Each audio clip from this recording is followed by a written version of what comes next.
Want to wish each and every one of the fathers here today a happy Father's Day. Here a few weeks ago we had a happy Mother's Day to all of our sweet ladies that are mothers.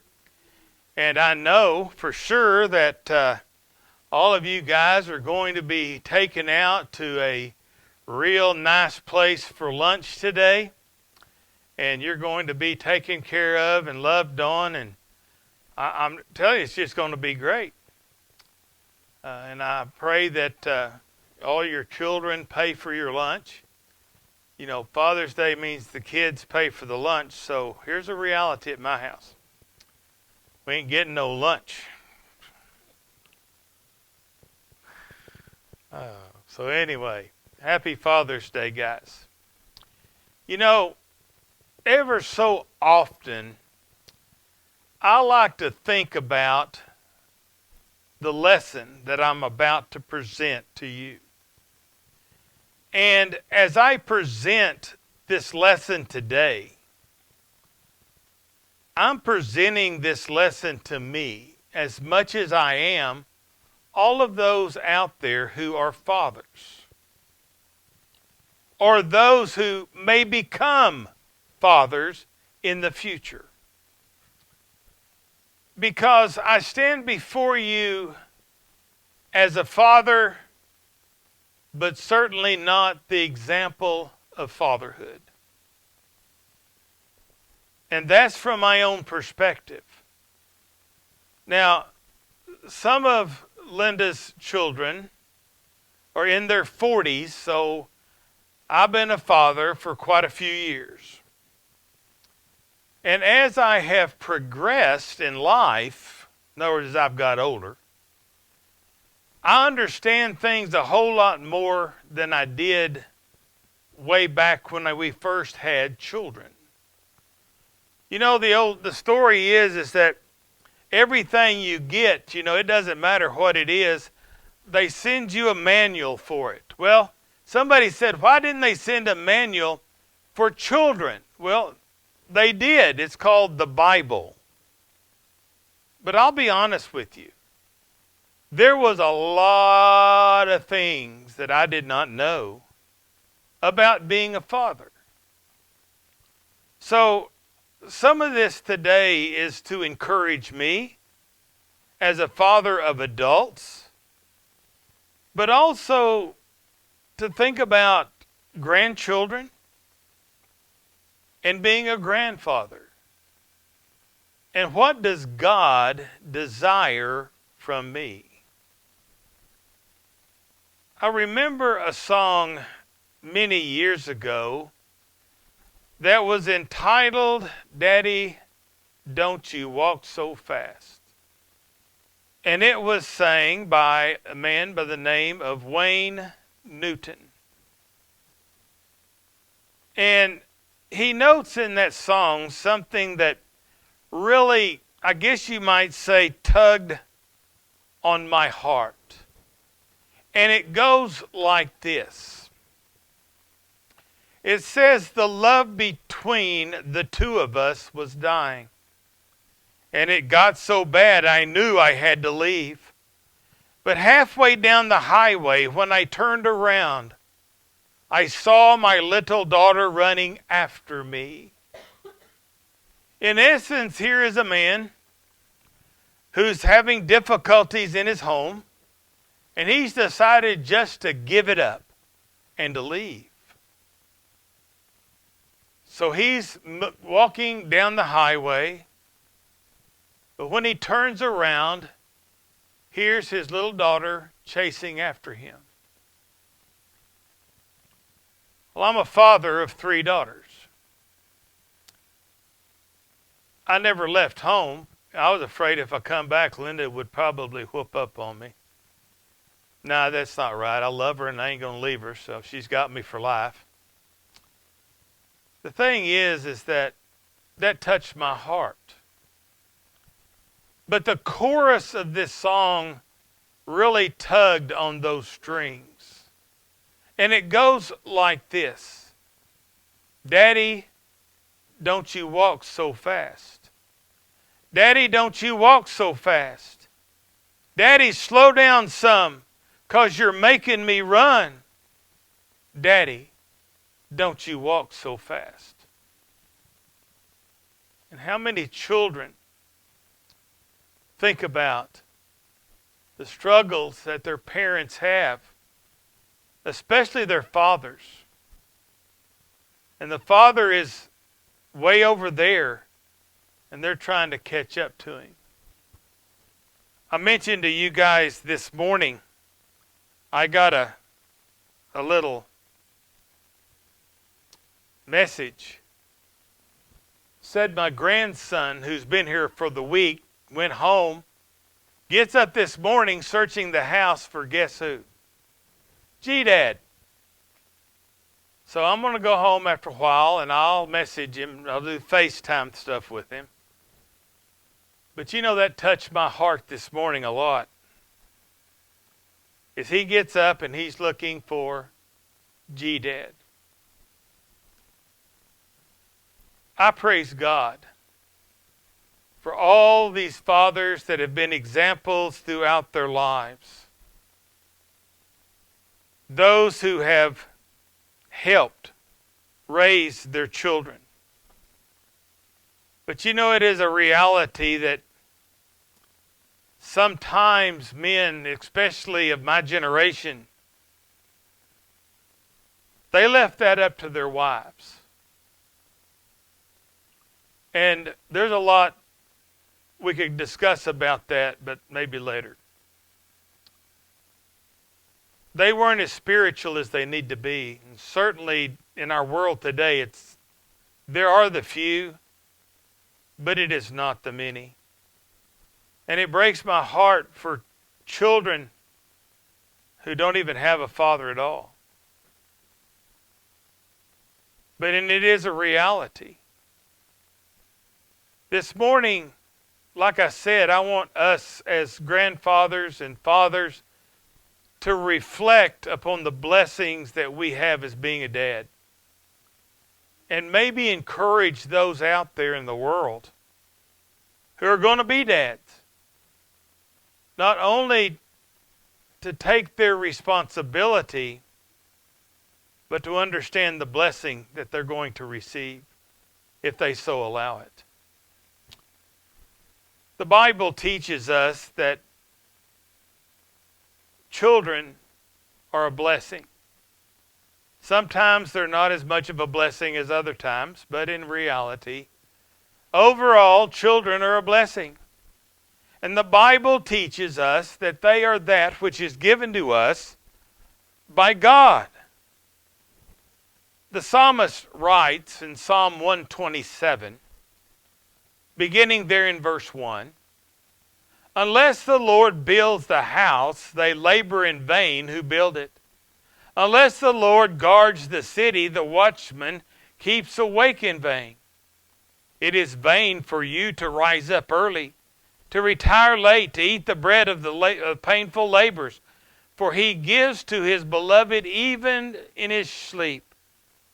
Behold, children are a gift of God, or a gift of the Lord.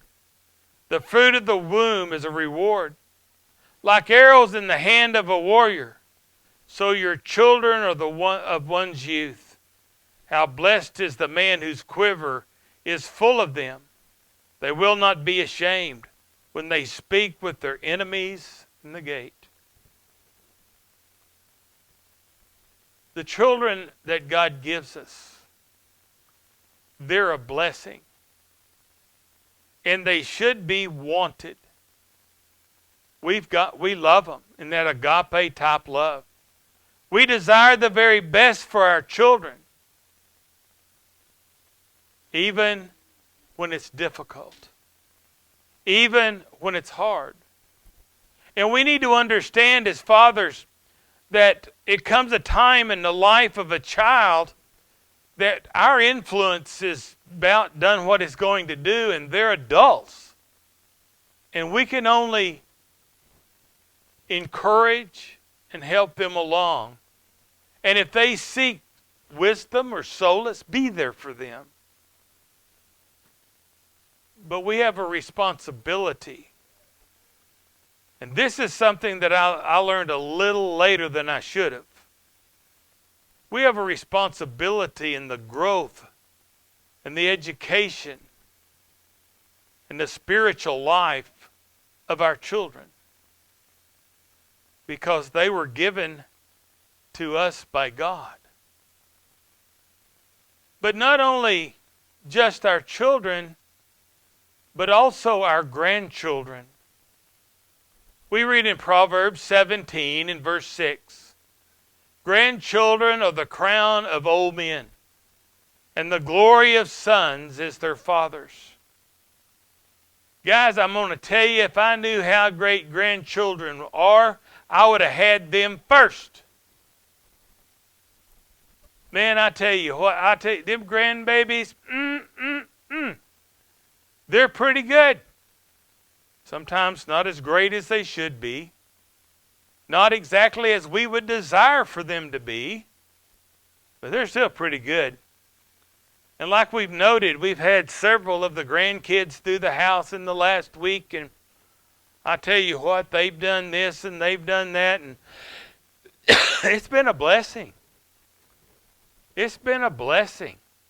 Sometimes nowadays, I don't think Linda knows this, but they get a little loud and a little rowdy. And they run through the house and they do this and they do that. But it's encouraging. And I know this week, me and the kids, we have picked up apricots. And I don't know if the kids really enjoyed that, but I enjoyed doing that with them. I really have. I enjoyed going out and picking up apricots with those kids. And maybe the little things become more blessed to me than the older things. But as fathers and as grandfathers, it's a blessing that God has given them to us. And of course, the greatest blessing is when our children and our grandchildren are faithful to God. And it breaks our heart when they are not. As many of you witnessed Wednesday night, my granddaughter came to the Lord, was baptized for the forgiveness of her sins. That was one of the most thrilled, excited grandpas you ever seen right here in this baptistry. I was blessed. I am elated. That touched my heart so deep. It's a blessing whenever your children and your grandchildren are faithful Christians. It's also heartbreaking when they are not. That doesn't mean we don't love them. In that agape type love. But it means it hurts. Children have an exhortation to them. It's not a one-way street when it comes to fatherhood or being a mother. But children need to reach out and seek wisdom from their fathers. You know, there are times today that something comes up in my life and I say, you know, I wonder what Dad would have thought about this. Or I wonder what my granddad would have said about this. But you know, my granddad's gone. He went to be in paradise. My dad's gone. He went to be in paradise. But they prepared me the things that I need to move forward. My dad's been gone over 20 years, but I miss him. But the wisdom that I have from him is still deep inside me. So as children, while you have opportunity, grandchildren, while you have opportunity, listen, Listen to these men. They're not just old, foolish men. They've walked the path. They have a little wisdom. In Psalm 34, verse 11, it says, "Come, you children, listen to me. I will teach you the fear of the Lord." This will make our Father glad. In Proverbs 10 and verse 1, it says, the Proverbs of Solomon, "A wise son makes a father glad, but a foolish son grieves his mother." Be wise. Seek that wisdom. Learn and distinguish yourself, because that too will bless your father. In Proverbs 20 and verse 11, it says, "It is by his deeds the lad distinguishes himself, if his conduct is pure and right." And also, be obedient. In Colossians chapter 3 and verse 20, it says, "Children, be obedient to your parents in all things, for this is well-pleasing to the Lord." You know, obedience means that we do what they say. There will come a point in life that we listen to what they say, we take it under advisement, and we do it. That's pretty much it. If it's godly, if it's right, we do it. If it's ungodly and unright, we don't do it. But utilize the wisdom from these people, these men. You know, I'm always thinking, why did I not spend more time with my granddads, my dad, and I was blessed with some great uncles. I was blessed to have good Christian uncles. My granddad was an elder in the church. Some of my uncles were deacons and preachers. My other granddad was a preacher. So I had a foundation. But I didn't spend near enough time with those men. And now it's too late, because they've went on. Take the time to listen to these people. Listen to your father. Listen to your grandfather. In the book of Deuteronomy, in the 21st chapter, beginning in verse 18, it says, "If any man has a stubborn and rebellious son, who will not obey his father or his mother, and when they chase him, he will not even listen to them, then his father and mother shall seize him and bring him out to the elders of the city at the gateway of his hometown. They shall say to the elders of his city, 'This son of ours is stubborn and rebellious, does not obey us. He is a glutton and a drunk.'" Boy, verse 21 is going to be a doozy. Listen to this. "Then all the men of the city shall stone him to death. So you shall remove the evil from your midst, and all Israel will hear of it and fear." Might be a little easier to listen.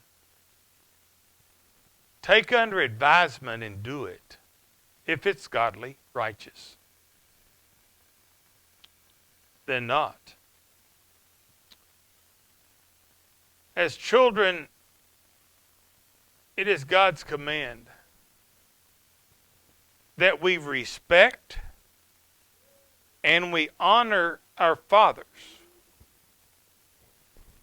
And fathers, dear friends, fathers, you need to be respectable. In other words, people need to have, in other words, because of you and your life, you need to have that respect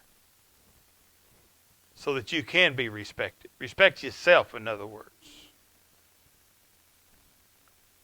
Dear friends, to be a father is a blessing. You know, some of these younger guys, it just gets me, you know, they do everything with the babies. I mean, everything. When Linda had our oldest one, and I went in there, and they wanted me to hold that thing. And I was afraid. I was afraid I was going to break her. I didn't, did I? I didn't break her. But I wasn't real good at the diapers. These young men that do diapers, I give them all praise and adoration. Me? No.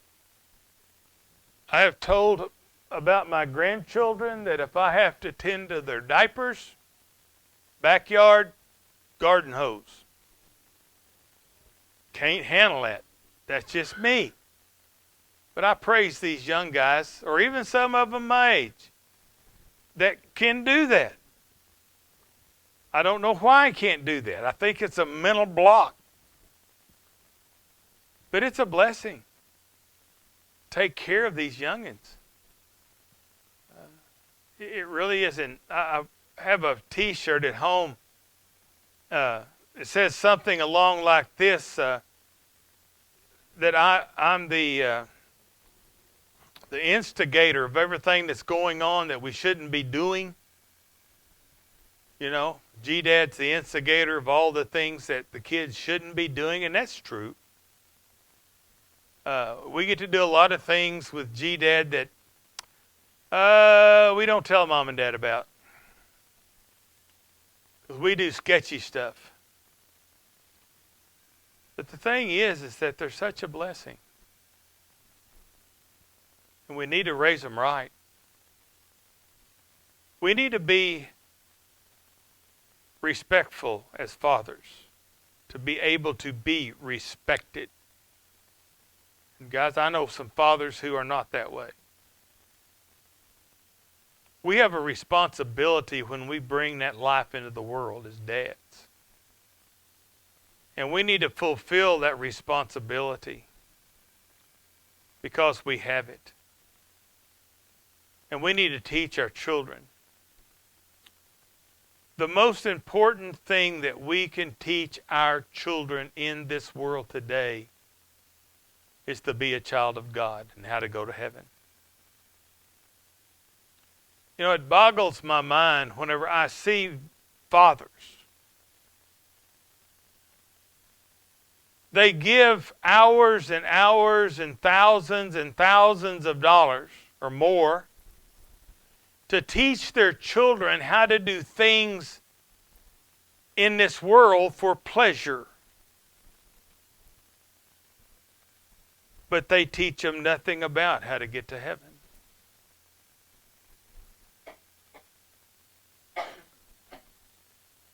They don't. I can film it for you if you would like for me to, because I see it on a regular basis.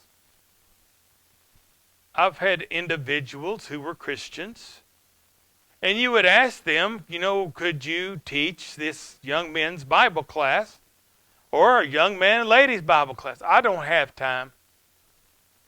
I don't have time. I'm too busy to teach my children about God. And then you drive down the road and you look out there and they're teaching them pleasurable recreation. And they're giving their time, their money for that which will only last in this world. In Deuteronomy chapter 11, starting in verse 18, it says, "You shall therefore impress these words of mine on your heart and on your soul. And you shall bind them as a sign on your hand, and they shall be as frontals on your forehead. You shall teach them to your sons, talking of them when you sit in your house, and when you walk along the road, and when you lie down, and when you rise up. We need to teach our children and grandchildren about God and about the ways of life. Last week, I had this group of early 20-ish individuals. We're talking 20, 21, 22 at the most. And I had them in a little room. So I took the opportunity to tell them everything I knew about women. Didn't take me long, but I told them. And I told them, Linda's going to kill me today if I don't get back tonight. You know Linda did it. I had all the groomsmen in that little deal. So I told them everything I could make up. And then I told them, I said, you know, you got to love them. We were talking about marriage and such. But you know, I took opportunity to teach those young men some important things. We need to take opportunity to teach our grandchildren important things when we have a chance. And our children. Because children must be trained. In Proverbs 22 and verse 6 it says, train up a child in the way he should go. Even when he is old, he will not depart from it. We got to sow it in their hearts. Doesn't mean they're going to live it, but it's always there. But if we don't sow it, it won't be there. That is why it is so important that fathers love their children. Desire the very best for your children. Because certainly children are a blessing. Children, listen to your dad. Grandchildren, listen to your dad. Listen to your granddad. Take the opportunity before it's gone. Because people aren't here forever. And let us take on the responsibility as fathers to teach our children the most important things first. And then the recreational things also. May God bless each and every one here today who's a dad. And may God bless all of those dads who have passed, that we remember in our minds and our hearts. And may God bless all of these young men that are moving into that area of being a father and taking care of those precious, precious little souls that God gives us while we're here in this world. Dear friends, if there is a need on your heart this day, please let that need be made known. Come now, as together we stand and as we sing.